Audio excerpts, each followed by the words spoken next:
ఇప్పుడు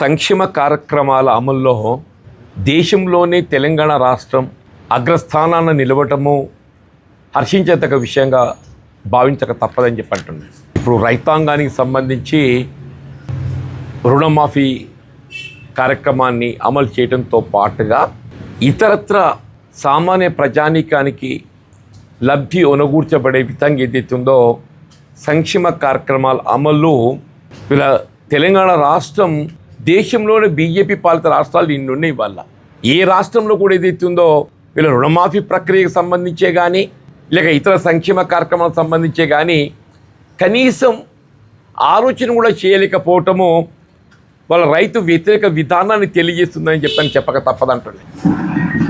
వాళ్ళ గత టీఆర్ఎస్ ప్రభుత్వం ఏదైతున్నదో ₹1,00,000 వరకు రుణమాఫీ చేయాలని చెప్పని భావించి సరే 2 పర్యాయాలు, మొదటి పర్యాయం దశల వారీగా చేయడం జరిగింది. రెండవ పర్యాయం ఏదైతుందో ఆ దశల వారీగా కూడా చేయలేక వాళ్ళ మొన్నటి ఎన్నికల ప్రణాళికలు ఏదైతుందో బీఆర్ఎస్ పార్టీ కూడా రుణమాఫీ ప్రక్రియను పూర్తిగా విస్మరించింది. అంటే రుణమాఫీ అమలు చేయాలనే సంకల్పం రైతాంగానికి కేవలం కాంగ్రెస్ పార్టీ మాత్రమే ఆలోచించేయటం. వీళ్ళ వాస్తవంగా ఏదైతుందో ఇంకా కొద్దిగా మిగిలిపోయి ఉన్నారు. వాస్తవం అది వీళ్ళు మోర్ దాన్ 75 to 80% అమలైనప్పటికీ ఇంకా ఒక 20-25 మిగిలిపోయి ఉన్నారు. వాళ్ళు కూడా చేయవలసినటువంటి ఒక బాధ్యత ప్రభుత్వంపై ఉన్నది, తప్పకుండా చేస్తుందని చెప్పని భావిస్తున్నాం. దాంతో పాటుగా వీళ్ళ మద్దతు ధర గిట్టుబాటు కావటం లేదు అని చెప్పని తెలంగాణ రాష్ట్ర ప్రభుత్వం ఏదైతుందో ప్రతి క్వింటల్కు ₹500 బోనస్ ఇస్తున్నది. దాని అర్థం ఏంటంటే ఇలా కేంద్ర ప్రభుత్వం అమలు చేస్తున్నటువంటి ఒక మద్దతు ధర గిట్టుబాటు కావటం లేదు అనే భావనతోనే ₹500 ప్రతి క్వింటల్కు అదనంగా బోనస్ ఇస్తుంది. అంటే దాన్ని బట్టి ఏంటి, కేంద్ర ప్రభుత్వము వరి ధాన్యం కనీస మద్దతు ధర ఒక ₹500 పెంచవలసింది ఉండేనే. ₹500 పెంచాలంటే వాళ్ళు పెంచింది ఎంత? ₹69. పెంచింది ఎంత? ₹69. ₹2,320 ఉండనే. ₹2,320 ఉండే. 2,320 69 కలిస్తే ఎంత అవుతుంది? 2,389 అవుతుంది. అంటే తెలంగాణ రాష్ట్రంలో ఏదైతే ₹500 బోనస్ కల్పించడం జరుగుతుందో this is an incentive because farmer is not getting support price. రైతుకు ఏదైతుందో కేంద్రంతో కల్పించే మద్దతు ధర గిట్టుబాటు కావటం లేదు అని చెప్పటానికి ఇంతకంటే కొన్ని నిదర్శనం ఇది అవసరం లేదు. అదే కేంద్రంలో ₹2,320 ఇంకొక ₹500 ధర పెంచితే 2,320 ప్లస్ 500 2,820 అయినట్టయితే గిట్టుబాటు అవుతుందండి. అందరం ఆశించినాం తెలంగాణ రాష్ట్రంలో ఏదైతే ₹500 బోనస్ కల్పించడం జరుగుతుందో దీన్ని ఉదాహరణకు తీసుకొని రాష్ట్రంలో రైతాంగాన్ని వరిధాన్యం గిట్టుబాటు కావాలంటే మద్దతు ధర ఒక 500 పెంచుతుందని చెప్పి భావించడమే. అది 69 పరిమితం కావడం చూస్తుంటే ఆశ్చర్యం కలుగుతుంది. కేంద్ర ప్రభుత్వ విధానం అంటే రైతాంగం పట్ల వాళ్ళు ఎంత నిర్లక్ష్యం చూపుతున్నారు దయచేసి గమనించాలని చెప్పంట. ఇప్పుడు ప్రతి ఎకరా కనీసం ₹30,000 పెట్టుబడి అవుతుంది. నేను లెక్కలు తీశాను. నేను కనీసం ₹30,000 పెట్టుబడి అవుతుంది. వాళ్ళు చెప్పిన లెక్క ప్రకారం ఎంత వస్తుంది? 60,000 వస్తుంది. మ్యాక్సిమం 25 క్వింటల్ వండితే 60,000 వస్తాయి. అది మా మిత్రుడు రాజేంద్ర అటువంటి వాడు ఏది ఇస్తుందో స్వయంగా వ్యవసాయం చేస్తారు కాబట్టి ఆయనకు వస్తే 60,000 వస్తాయా? నా అటువంటికి ఏది ఇస్తుందో 20 క్వింటాలు వస్తాయి. అంటే 50,000 పరిమితం కావాలి. మీరు అందరూ స్వయంగా చేస్తారు కాబట్టి మా అక్కడ ఒక 5 క్వింటల్ ఎక్కువ వస్తాయి. ఉన్నమాట చెప్తున్నాను. నేను ఇతరులపై ఆధారపడతా కాబట్టి ఒక 5 క్వింటల్ తక్కువ వస్తాయి.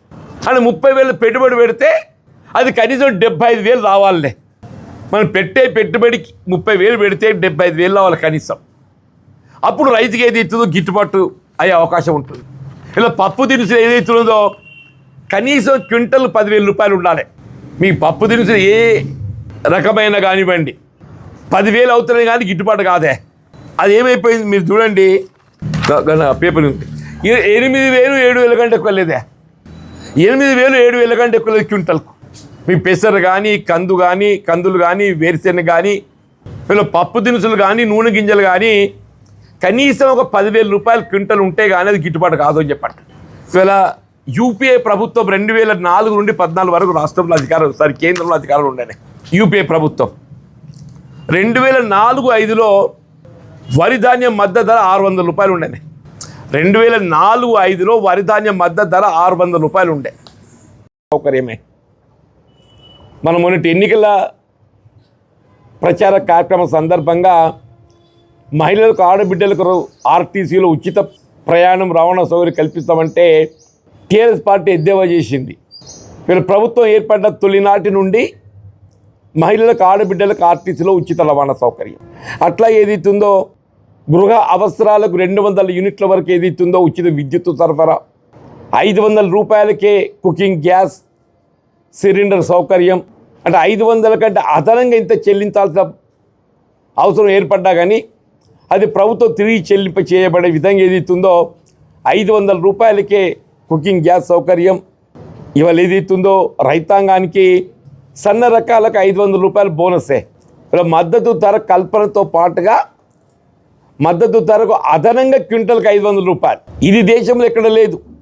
మనం పేర్కొంటున్న అంశాలన్నీ ఏదైతుందో దేశంలో ఎక్కడ లేదు లేదో చెప్పంటున్నాం. ఇప్పుడు మహిళలకు ఏదైతుందో ఉచిత వడ్డీ సౌకర్యం, వాళ్ళకి ఏదైతుందో ఆర్థిక పురోభివృద్ధి కొరకు పోయినాటి 14-15లో ఇట్ వాజ్ 1400. అంటే మోర్ దాన్ డబుల్ పెరిగింది, రెండింతల కంటే ఎక్కువ పెరిగింది. మీకు 600 నుండి 1400 అయింది అని చెప్పారంటే 600, 1200 అవుతుంది. 1400 అయిందంటే మోర్ దాన్ డబుల్. దశాబ్ద కాలంలో యూపీఏ ప్రభుత్వం ఏదైతుందో వరి ధాన్యం మద్దతు ధర they increase it to more than double. ఇవాళ ఎంత ఉంది? 1400 ఉన్నది 2389 ఉంది ఇప్పుడు వీళ్ళు చేసిన దాన్ని. ఆనాడు 1400 ఉన్నది వాళ్ళు ఎంత అయింది? 2389 అయిందే. అంటే ఇట్స్ నాట్ ఈవెన్ డబుల్, రెట్టింపు కూడా కాదు. రెట్టింపు అంటే కూడా 20 నుంచి 100 కావాలి, రెట్టింపు అంటే కూడా 2800 కావాలి. అందుకే నేను ఏమన్నా, వీళ్ళు ఇంతవరకు ఉన్న 2320 రూపాయల మద్దతు ధర ఒక 500 పెరిగితే 2800 అవుతుంది. 2800 కల్పించడానికి మేము దానికి ఉదాహరణ కూడా చూపెడుతున్నాం. తెలంగాణ రాష్ట్రం ఏదైతుందో ప్రత్యేకంగా ఇన్సెంటివ్ బోనస్ రూపకంగా ప్రతి క్వింటల్కి 500 ఇస్తున్నారు. ఇప్పటికైనా ఏదైతుందో కేంద్ర ప్రభుత్వం రైతు సంక్షేమాన్ని కాంక్షించే ప్రభుత్వంగా భావించినట్టయితే జాతీయ స్థాయిలో రుణమాఫీ ప్రక్రియ చేపట్టండి. అన్నాడు యూపీఏ ప్రభుత్వం. యూపీఏ చైర్పర్సన్ సోనియా గాంధీ గారు ఏదైతుందో రైతాంగాన్ని జాతీయ స్థాయిలో రుణ విముక్తులు చేయాలని చెప్పని 1,00,000 రూపాయల వరకు ఏక మొత్తంగా మాఫీ చేసినటువంటి ఒక ఘనత యూపీఏ. ఇప్పుడు దశాబ్ద కాలంలో ఏదైతుందో రైతాంగానికి సంబంధించి ₹1 కూడా ప్రత్యక్షంగా లబ్ధి కూర్చోలేదు. రైతాంగం మీరు అంబానీ, అదానీ లాంటి పెద్ద పెద్ద బడా వ్యాపారవేత్తలకు ఏదైతుందో బ్యాడ్ డెట్ కింద, బ్యాడ్ డెట్ అంటే ఇక రికవరీకి అవకాశం లేదు అని చెప్పని దాన్ని బ్యాడ్ డెట్ కింద రద్దు చేస్తున్నారు. మరి రైతుకు అటువంటి ప్రయోజనం ఎందుకు కూర్చోద్దు? మరి జాతీయ స్థాయిలో రైతాంగానికి ఏదైతుందో మరి 2,00,000 రూపాయల వరకు తెలంగాణ రాష్ట్రాన్ని ఉదాహరణ తీసుకొని రుణమాఫీ అమలు చేయటం రేపటి ఆర్థిక సంవత్సరంలో, ఈ ఆర్థిక సంవత్సరంలో ఏదైతుందో అమలు చేయబడే విధంగా చర్యలు చేపట్టండి. అట్లే వరి ధాన్యమే కానీ, మొక్కజొన్న కానీ ఒక 500 రూపాయలు పెంచబడే విధంగా, అంటే కనీసం 2,800 రూపాయల క్వింటల్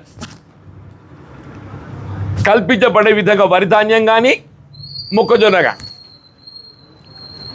అంటే పప్పు దినుసులు, నూనె గింజలకు ఏదైతుందో కనీసం 10,000 రూపాయలు మద్దతు ధర కల్పింపజేయబడే విధంగా నేను తెప్పించి ఇంకొంచెం చదువుతూ చూడండి అన్న.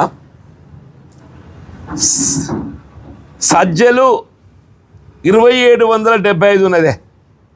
రాతున్న మనం చిరుధాన్యాలు ప్రాధాన్యత ఇవ్వాలి. వీళ్ళ మోడీ గారు ఏదైతుందో మన నిన్నను ఇవ్వాలను యోగా దినోత్సవం వినడే వైజాగ్లో చేస్తున్నాయని, నిన్న ఇందో ఇవ్వాలి అవుతుందో ఇది రేపో మరి కాలేదా? ఉన్నది ఈ నెలలో ఉంది. ఆరోగ్యానికి ఏదైతుందో చిరుధాన్యాలకు ప్రాధాన్యత ఇవ్వాలి. చిరుధాన్యాలు ఉత్పత్తి పెంచాలి. చిరుధాన్యాలు ఉత్పత్తి పెంచాలంటే ఏం చేయాలి? అవి ప్రోత్సాహకరంగా ఉండాలి. ఆ ప్రోత్సాహకరంగా ఉన్నప్పుడు ఏదైతే చిరుధాన్యాల ఉత్పత్తి పెరుగుద్ది.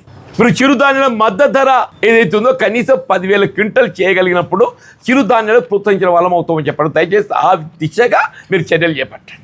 నేను ఒకటి రుణమాఫీ చెప్పా, రెండోది చిరుధాన్యాలు పప్పు దినుసులే కానీ నూనె గింజలకి ఏదైతుందో కనీసం 10,000 రూపాయలు క్వింటల్ కల్పించబడాలి. వరి ధాన్యానికి మొక్కజొన్నకి ఏదైతుందో కనీసం క్వింటల్కి ఒక 500 రూపాయలన్నా పెంచాలి. 2320 రూపాయలు వరిధాన్యం ఉండేనే, 500 పెంచితే 2820 రూపాయలు అయితే చెప్పండి. మొక్కజొన్న ఏదైతుందో గతంలో 2225 ఉండేనే, అదొక 500 పెంచాలి. రైతాంగానికి గిట్టుబాటు కావాలని చెప్పండి. వీళ్ళు పెరిగిన ఉత్పత్తి ధరలు, ఇప్పుడు ట్రాక్టర్ కిరాయి ఏదైతుందో వాడు ఎకరా 10,000 రూపాయలు ఖర్చు వస్తుంది. నాటయ్యే లోపల ఏదైతుందో దుక్కి, నారుమళ్ళు, బడికట్టు, నాటేసరికి ఏదైతుందో ఎకరా 10,000 రూపాయలు ఖర్చు వస్తుంది. మళ్ళీ హార్వెస్టర్కి ఏదైతుందో అదొక అదనంగా 3,000-4,000 రూపాయలు ఖర్చు వస్తుంది. హార్వెస్టర్కు కూలీలకు ఏదైతుందో అదొక 5,000-6,000 ఖర్చు వస్తుంది. వీళ్ళు ఫర్టిలైజర్ పెస్టిసైడ్ ఒక 5,000 రూపాయలు ఖర్చు వస్తుంది. ఏ రకంగా చూసినా ఎకరా 10,000 రూపాయలు ఖర్చు వస్తుంది, 30,000 ఖర్చు వస్తుంది, ఎకరా 30,000. కాబట్టి ఆ దిశగా ఏదైతుందో చర్యలు చేపట్టాలని చెప్పని వీళ్ళు మేము డిమాండ్ చేస్తున్నాం. అయిపోయింది, ఇంకేమన్నా ఉంది? నువ్వు అదేమైనా చూసుకోగానే ఇవేదన్నా రైతులే చూపించుకుంటారా? చూడు బాబు, ఏదైనా అంచనాలకు అనుగుణంగా పనులు చేయడం జరుగుతుంది. అంచనాలు లేకుండా ఏది కూడా రూపొందించరు. ఏ టెండర్ అయినా కానీ దానికి ఎస్టిమేట్స్ ఉంటాయి. ఏ టెండర్ అయినా ఎస్టిమేట్ ఉంటుంది. ఇవాళ రెసిడెన్షియల్ స్కూల్సే కానీ, లేక ఇప్పుడు మీరు చెప్పేటువంటి ఏం స్కూల్ అది, Young India Residential School. Young India Residential School కాన్సెప్టే ఇది ఏదైతుందో ప్రైవేట్ స్కూల్స్ కంటే బెటర్గా, ప్రైవేట్ స్కూల్స్ కంటే కూడా బెటర్గా తీర్చిదిద్దాలి, మౌలిక సదుపాయాలు కల్పించాలనే ఒక భావనతో ఏదైతుందో దాన్ని రూపొందిస్తున్నారు. You must appreciate. అందులో ఏమైనా అవగత పొరపాటు జరిగి ఉంటే యూ కెన్ పాయింట్ అవుట్. కానీ ఏదో అంచనా వ్యయం పెంపుతో ఏదైతే ఇంతెందుకు పెరిగిందంటే దాని లెక్కలేదా? జూన్ 24 అక్టోబర్లో విక్రమార్క గారు 20 స్కూళ్ళ కలిపి 80 నుంచి 100 కోట్ల వరకు అయితే అని చెప్తారు. మళ్ళీ సీఎం గారు చూడు కాదురా బాబు, దాన్ని ఏమవుతుందంటే అంచనా పెరిగిన కారణం ఏంటంటే ఐటమ్స్ యాడ్ అయింది. ఇప్పుడు ఏ అంచనా కానీ ఏదైతున్నదో మనం ఏ నిర్మాణం చేయాలనేటువంటి ఒక ఆలోచన చేస్తాం, దానికి అనుగుణంగా అంచనాలు చేస్తాం. మారిన పరిస్థితులకు అనుగుణంగా ఏదైతే ముందు రూపొందించినటువంటి ఒక నిర్మాణ ప్రక్రియ ఏదైతే ఉంటుందో దానికి అదనంగా కొన్ని నిర్మాణాలు యాడ్ చేస్తారు.